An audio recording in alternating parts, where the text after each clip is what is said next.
Bienvenue sur En équilibre, le podcast qui t'encourage à faire la paix avec ton corps et vivre la vie qui t'inspire. Je m'appelle Elisabeth, je suis coach de vie certifiée, spécialisée en neurosciences et naturopathe. Ma mission est de te donner des ressources pour que tu reprennes les rênes de ta santé et de ta vie. Avec ou sans invité, je partagerai avec toi des prises de conscience, des notions et des outils qui vont te faire changer de perception et trouver ton équilibre. On se retrouve ici même les 1er et 3e jeudis de chaque mois. Je te souhaite une bonne écoute.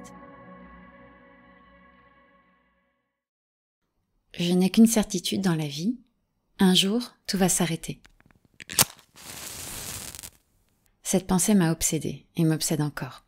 Pendant des années, ça m'a terrorisée.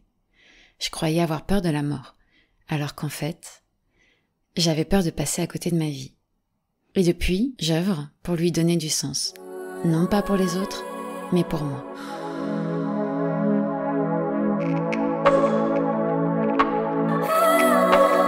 Bonjour, hello, buenos dias.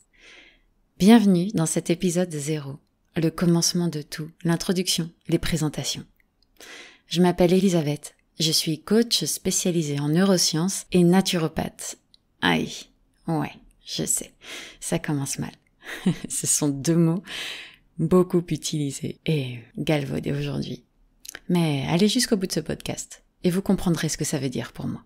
J'accompagne des femmes et des entrepreneuses à se libérer de leur chaîne émotionnelle, à gagner en vitalité, à faire la paix avec leur corps et oser créer une vie qui les inspire. Oser pour moi, c'est vraiment ça le mot. Oser exprimer ce qui brûle en elles. Je crois qu'on arrive sur cette terre avec une lumière qui nous est propre, destinée à briller autour de soi, inspirer et impacter celles et ceux que l'on croise et qui forment notre communauté. Les tempêtes de la vie, la perception de nous-mêmes et des autres, et surtout notre capacité d'adaptation et de suradaptation, recouvrent petit à petit cette lumière de couches d'ombre, de poussière, de blessures, de croyances, et finissent par la masquer. Ça demande du courage de décider d'arrimer son fil vers cette introspection et de dégager cette poussière pour refaire briller cette lumière. C'est un chemin que j'aime beaucoup parcourir avec mes clientes et que je parcours moi-même. Nous sommes toutes et tous des funambules sur le fil de notre vie. On avance pas à pas dans une direction, pas toujours la même d'ailleurs. Il y a des hauts et des bas, des bourrasques, des moments de solitude, des moments de grâce qui nous portent. Mais au final, ce fil, sa résistance, sa direction, ça vient de nous.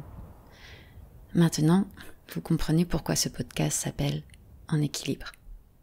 Le coaching, les neurosciences, la naturopathie, ce sont des techniques que j'utilise pour atteindre cet objectif et dont je vais te parler plus en détail au fur et à mesure des épisodes. Alors pourquoi ce podcast ? Ce projet, je l'ai en tête depuis 2 ans. J'aime ce média, peu intrusif et facile d'accès. Et son médium, la voix. La voix pour moi est une façon intime et particulière de venir chuchoter à tes oreilles. Il répond aussi à une de mes valeurs profondes, la contribution. Je crois que le changement vient par des séries de prises de conscience. Et celles-ci naissent de la curiosité, du courage de l'introspection et de la connaissance. C'est l'occasion de donner à entendre ma voix sur des sujets qui me tiennent à cœur et d'offrir un autre discours que celui que j'entends dans les médias classiques. Alors vous découvrirez que j'aime la voix du milieu, celle qui unit et qui interroge, et non celle qui dogmatise et qui divise. Je suis très mal à l'aise avec les gros titres racoleurs qui font sensation et qui démontent un sujet ou une personne sans chercher à comprendre, à voir le point de vue opposé et à mettre toute une communauté dans ce même sac. Comme si on vivait dans un monde de compétition, un monde de « ou ». Comme si on devait soit aller vers un médecin, soit un naturopathe, soit un psy, soit un coach. Mais ce n'est pas ma réalité. Je veux vivre dans un monde de « et », où l'on peut être tout, et où chacun a sa place. Mon intention dans ce podcast est de te questionner, te motiver, t'inspirer, te donner de l'espoir et parfois te challenger, mais aussi de t'ouvrir à des connaissances, de nouvelles perceptions, une compréhension de ton corps, ton mode de fonctionnement, dans le but que tu puisses faire des choix en conscience. Alors pour profiter à fond de ce podcast, je t'invite après l'écoute d'un épisode, à prendre quelques minutes pour toi et noter ce que ça a éveillé en toi. Je te poserai ces questions. As-tu pris conscience de quelque chose? Et qu'as-tu envie de mettre en action pour aller dans le sens de cette nouvelle perception? Ce podcast s'adresse à celles et ceux qui ont envie d'apprendre à se connaître, qui ont la curiosité de s'ouvrir à d'autres perceptions et qui ont envie de grandir, de travailler sur eux. À celles et ceux qui souhaitent prendre les rênes de leur santé et de leur vie. Aussi à celles et ceux qui peuvent parfois se sentir petits ou qui sentent que quelque chose vibre en eux. Celles et ceux qui cherchent où accrocher leur fil, qui cherchent l'équilibre. Alors ce podcast, il est destiné évidemment à évoluer avec moi et avec vous. Je m'inspirerai aussi de vos retours, de vos questionnements, de mes coachings, de mes expériences. J'y aborderai différents thèmes et je ne m'interdis rien. Parfois je serai seule au micro et parfois avec un ou une invitée inspirante. Je peux déjà te donner les prochains sujets des premiers épisodes. Je te parlerai de notre second cerveau, l'intestin, et de son impact sur nos croyances et nos émotions. Nous aborderons l'anxiété et son impact sur la santé. Nous parlerons aussi de nos comportements, nos attitudes alimentaires, ce que ça veut dire, de l'impact du sucre sur notre santé et notre mindset, de la microbiote et du cerveau. Bon, tu l'auras compris, je ferai le pont entre notre santé physique et notre transformation personnelle. J'aurai aussi des invités qui nous parleront d'harcèlement, de viol, de féminité, de la femme. Nous parlerons aussi de deuil, de reconversion et d'équilibre entre la vie pro, perso et familiale. Nous parlerons aussi d'entrepreneuriat et de bien d'autres sujets. Alors je t'ai dit que j'accompagnais des femmes et tu comprendras pourquoi dans quelques instants. Mais bien sûr, les auditeurs sont aussi bienvenus sur ce podcast. Il n'est pas exclusif, mais orienté. En faisant ce podcast, j'ai aussi le souhait de créer une communauté, de partager avec toi. Je crois que le soutien, l'énergie de groupe est indispensable à notre évolution. Alors si le cœur t'en dit, n'hésite pas à m'écrire et rejoindre mes réseaux. Chaque semaine, je poste du contenu sur Instagram et Facebook. 2 fois par mois, je crée une newsletter avec un contenu exclusif. J'ai aussi en tête d'autres façons de communiquer et de partager que je mettrai en place petit à petit. Je souhaite aussi ajouter que je ne prétends pas détenir la vérité. Je vais partager avec toi ma vision des choses à l'instant présent. Je vais donc probablement, avec le temps, me contredire, et je l'espère, car c'est pour moi un signe d'évolution. Je t'encourage à prendre ce qui te parle, ce qui vibre pour toi, et laisser ce qui ne résonne pas pour toi. Et je ne suis ni médecin, ni psychologue. Et même si je vais te parler de santé, de physiologie, de trauma, rien ne remplacera une consultation avec un spécialiste ou un thérapeute. L'un n'empêche pas l'autre, au contraire.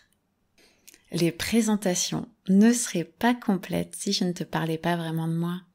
Qui suis-je en dehors de ce masque de coach, naturopathe, derrière cette voix en apparence calme et en maîtrise?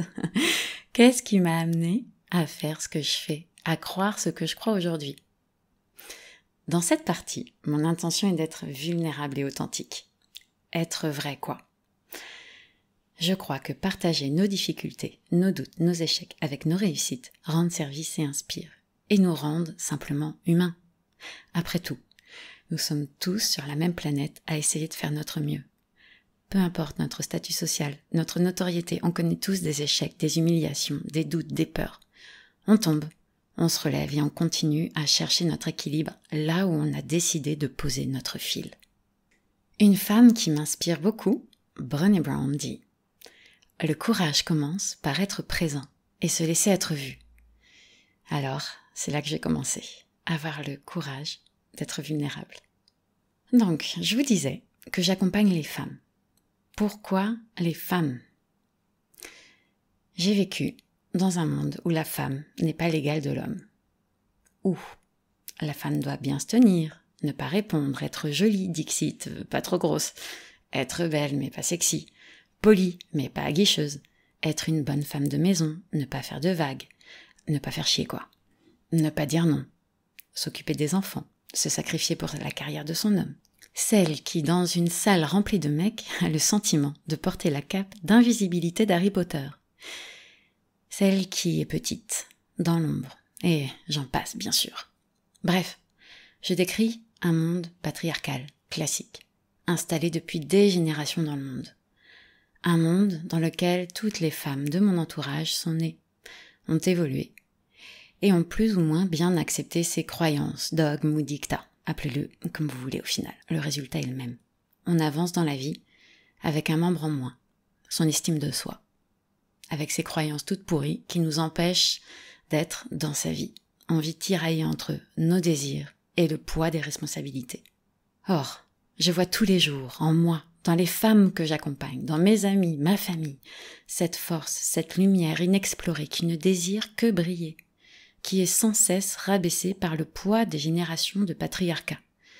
Arrosée par les médias, les affiches, les réflexions quotidiennes sur la beauté, sur notre corps. Je ne parle même pas des blagues coquines, grivoises, humiliantes qui font partie du décor. #sexisme ordinaire. Où intelligence et beauté semblent être des antonymes. Je crois profondément que le monde serait plus juste si les femmes osaient enfin briller pour ce qu'elles sont. Je crois aussi que ce n'est pas que l'affaire des femmes, c'est aussi l'affaire des hommes. Oser être vulnérable, faire vivre son énergie féminine, même si on est un homme, et surtout si on est un homme. Trouver son équilibre, marcher comme un funambule, aligné, droit dans ses bottes, on n'a pas besoin de faire tomber l'autre pour exister. Alors tu verras, je m'appuie beaucoup de mes valeurs profondes pour avancer. Et l'amour est la valeur la plus profonde pour moi. J'aime la vie, j'aime les gens, je suis parfois naïve et souvent rebelle. Je déteste le chit-chat et je suis nulle à ça. J'aime les connexions fortes et profondes, les discussions qui ont du sens et un impact. Du coup, j'ai peu de relations superficielles, mais de réelles amitiés qui traversent les tempêtes et les années. Parfois, je suis alignée avec mes choix et parfois je me sens comme une imposture dans ma propre vie. Et j'apprends à être OK avec ça. Je suis passionnée par tout ce qui touche à la santé et à l'humain dans sa globalité, à la recherche d'équilibre et de bien-être. Je rêve d'un monde où chacun trouverait cet équilibre entre la santé physique, psychique, émotionnelle et spirituelle. Où le stress ne mène plus la vie, où on se sent libre de créer sa propre vie, où la nourriture n'est plus liée à un besoin de calmer son état émotionnel, où chacun peut prendre la responsabilité de sa propre santé et de sa propre vie. Je crois que nous avons tous une flamme intérieure, prête à éclairer autour de soi. Seulement, elle ne brillera pas dans le jugement, dans la recherche de perfection ou d'excellence, mais en osant être soi, authentique et vulnérable. D'ailleurs, j'aime cette phrase de Gandhi. Sois le changement que tu veux voir dans le monde. Alors tout à l'heure, je te parlais d'un monde de où, que j'ai emprunté à Frank Lobvet. Je ne veux plus d'un monde de où. Je ne veux plus d'un monde où je suis soit ça, ou soit ça. Je suis soit écologiste, soit je prends l'avion. J'adopte des solutions naturelles pour prendre soin de ma santé, ou je prends des médicaments. Je suis généreuse ou avare. Je suis bienveillante ou malveillante. Je veux vivre dans un monde de « et », où la complexité de l'être est admise, où on peut se tromper, se contredire, en parler ouvertement, où on peut être bienveillante et péter un plomb, parfois. On peut être naturopathe et être pour l'allopathie, être écolo et prendre une voiture. Nous sommes nos valeurs et nos contre-valeurs. Nous sommes nos qualités et nos défauts. Nous sommes ombre et lumière. Nous sommes surtout imparfaits, complexes. Avoir conscience de cette ambivalence qui existe en chacun de nous et pas à pas l'accepter nous rend un peu plus complets, unis. On change notre point de vue sur soi. L'empathie prend la place de la colère, on avance plus léger sur notre fil. Mais pendant très longtemps, je n'ai pas du tout tenu ce discours. D'ailleurs, je jugeais durement ceux qui oseraient me sortir ce genre de propos. La critique, la moquerie, le jugement des autres et de moi étaient mes sujets montains favoris. J'avalais aussi des antibiotiques comme des dragibus, un coup de blues et j'augmentais ma consommation de Prozac et de Lexomil. Je n'avais aucune conscience de l'importance de la nutrition et je me moquais du bio et des huiles essentielles. Je me complaisais dans mes pensées de merde et mon statut de victime, de bourreau. J'ai vécu des trucs de dingue et j'arrivais encore à n'y voir que ce qui n'allait pas. Mes choix et mes comportements étaient dictés par la peur et non la confiance et l'amour. Et c'est comme ça que mon chemin pro m'a rapidement amené vers l'entrepreneuriat. Oui, je suis entrepreneuse depuis 2010. Après une première expérience américaine en Inde, dans le cinéma d'animation, j'ai choisi de me faire une place dans le monde de la publicité. Oui. Mes expériences professionnelles ont été nettement différentes et le management à la française a échaudé mes ambitions. Très vite, j'ai pensé que l'entrepreneuriat serait la réponse, qu'elle m'apporterait la liberté, la créativité, qui font partie de mon ADN, certes. Évidemment, l'image que je m'en faisais était beaucoup plus rose que la réalité.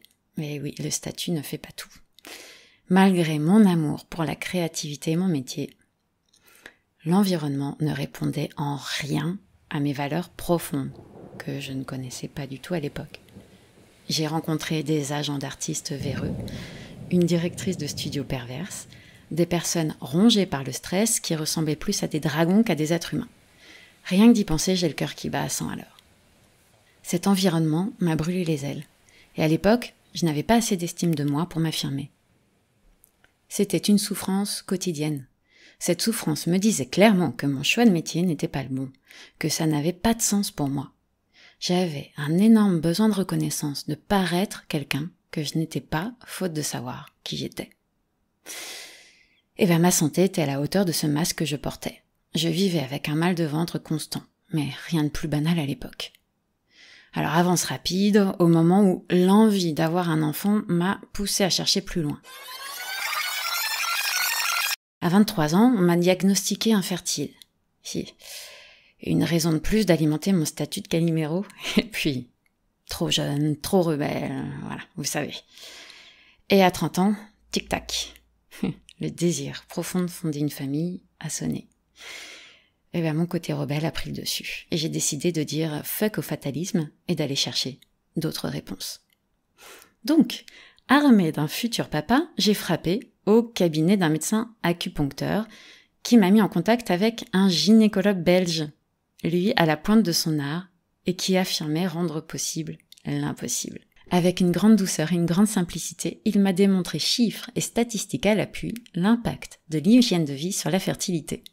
Il m'a expliqué très clairement le fonctionnement de ce qui se passait physiologiquement et pourquoi aujourd'hui j'en étais là. Et en quelques minutes, j'ai réalisé 2 choses. 1. Que les choix que j'ai pu faire et que je fais au quotidien pourraient m'empêcher de fonder ma propre famille. Et 2. Que mon objectif était possible. Voilà les premières prises de conscience qui m'ont amené à mettre les pieds sur le fil du changement. Alors suite à ça, je me suis engagée dans une formation de 3 ans pour devenir naturopathe. 3 ans, presque et demi d'ailleurs. Outre le fait que j'ai pu mettre derrière moi toutes les douleurs intestinales et avoir de beaux enfants, je voulais participer à la création du monde de demain.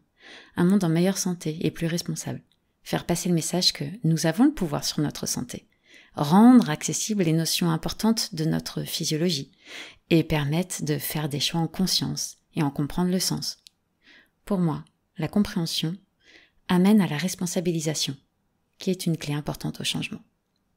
Je pense que je suis devenue une personne différente, ou plutôt j'ai retiré quelques masques. Je suis bien mieux dans mon corps, maintenant nous sommes en paix, on se connaît bien. Je dirais même que maintenant, j'aime mon corps. Et ce qui n'était pas tout à fait le cas avec ma tête, mes pensées, mes émotions. J'avais beau avoir une hygiène de vie impeccable, je n'arrivais pas à me débarrasser de cette dépression qui me rendait visite de temps en temps. Elle était suspendue au-dessus de ma tête, comme l'épée de Damoclès. Je me sentais, malgré tout ça, fragile. Mon système immunitaire était faible, et mon état de stress au-delà du raisonnable. Un élément capital m'échappait encore. Le lien qu'il y avait entre nos pensées, nos émotions et notre santé, qui aujourd'hui est un sujet qui m'anime et dont je parlerai beaucoup ici. Ma dernière dépression, une dépression postpartum dans un pays étranger dont je ne parlais pas la langue, a été un wake-up call. Je vivais la vie que je rêvais sur papier. Et pourtant, je me sentais toujours aussi triste, aussi déçue, aussi vide. Je ne me sentais pas assez. Mais je voulais m'en sortir. Pour ma famille, pour mes enfants. Et là, j'ai eu la chance de croiser 2 coachs qui m'ont accompagnée vers un nouveau chemin. celui de la liberté d'être moi sous une pile de couches émotionnelles. J'ai découvert la puissance du coaching et des questions qui te retournent le cerveau. Avant, je ne réalisais même pas l'action que l'on pouvait avoir sur ses pensées, ni l'importance que ça avait sur nos émotions, nos actions, notre identité. Et si finalement les solutions se trouvaient à l'intérieur de nous et pas à l'extérieur? Et si les histoires que je me racontais pouvaient être différentes? Et si ce que je voyais chez les autres n'était en réalité qu'un miroir de ce qui se jouait en moi? Et si en fait, je n'étais pas la fille dépressive que je croyais être? Dans ma pratique de naturopathe, j'en arrivais aux mêmes conclusions. Et 2 éléments me faisaient perdre la foi. La première était qu'avoir une bonne hygiène de vie n'était à l'heure actuelle pas suffisant pour être en bonne santé. La seconde est que, lorsqu'il s'agit de changer sa façon de s'alimenter, bouleverser ses habitudes sur le long terme, d'autres choses se jouent en nous. J'aime utiliser la métaphore de l'iceberg. Notre perception de notre corps, notre façon de s'alimenter, nos douleurs chroniques, notre fatigue chronique, la façon dont on prend soin de nous, même nos émotions et notre stress ne sont que la partie visible de l'iceberg. Dessous, il y a notre système de croyances, notre perception de nos émotions, notre estime de nous, nos ombres, nos blessures, nos traumas, etc. Et je ne voulais plus attaquer seulement la partie visible de l'iceberg. J'ai décidé de revoir ma pratique de la naturopathie et de continuer à me former pour acquérir des techniques qui me permettraient de proposer des accompagnements qui feraient plus de sens pour moi et mes clients. J'ai commencé par m'inscrire à l'université de Berkeley au programme de psychologie positive, The Science of Happiness. Puis j'ai rejoint l'équipe de coach de l'INA, Institut des neurosciences appliquées, pour suivre la formation de coach spécialisé en neurosciences. Aujourd'hui, je me forme sur l'axe intestin-cerveau. Ce qui m'intéresse, c'est de comprendre comment cette communication, via les neurotransmetteurs, le nerf vague ou encore la microbiote, influence notre santé et notre mindset. Dans ces formations, je cherchais principalement des techniques d'accompagnement pour approfondir et enrichir ma pratique de la naturopathie. Et en fait, j'ai découvert que la fatalité et l'impossible sont des notions intellectuelles, et nous avons les moyens, intellectuels et physiques, de les influencer. Je sais maintenant que le changement est une réaction en chaîne, issue d'une série de prises de conscience et d'actions. Aujourd'hui, je suis maman de 2 enfants, merveilleux de 7 ans et 4 ans. Bonjour, je suis Olivia. Coco, ça va? Je suis à la fois épanouie dans ce rôle de maman et sur les nerfs à d'autres moments. Et ça me le rappelait. Je suis fervente défendante de l'éducation positive que j'essaie de pratiquer au quotidien. Un sujet que je trouve mal compris, dont nous aurons l'occasion d'en parler dans ce podcast. Mes enfants, c'est mon monde. Ce sont mes meilleurs coachs. Ils m'apprennent sur moi et la vie. Ils savent appuyer sur mes contradictions, me montrer ce qui se joue de douloureux en moi. Et j'en chie tous les jours. Je kiffe aussi tous les jours. Ce sont mes grands maîtres du développement personnel, à coups de licorne, pompier, caca et pipi. J'aime à penser que je suis comme un chat. J'ai eu plusieurs vies, plusieurs reconversions, et l'aventure ou le recommencement ne me font pas peur. En réalité, j'ai mis de nombreux masques, qui correspondaient à des personnalités que je voulais montrer, et qui naturellement tombaient. Et pour ne pas me retrouver à nu, j'ai changé de nombreuses fois de vie. J'ai longtemps eu peur de révéler ce qui vivait réellement en moi, d'exprimer ce que je brûlais d'exprimer, et que je souhaite partager dans ce podcast.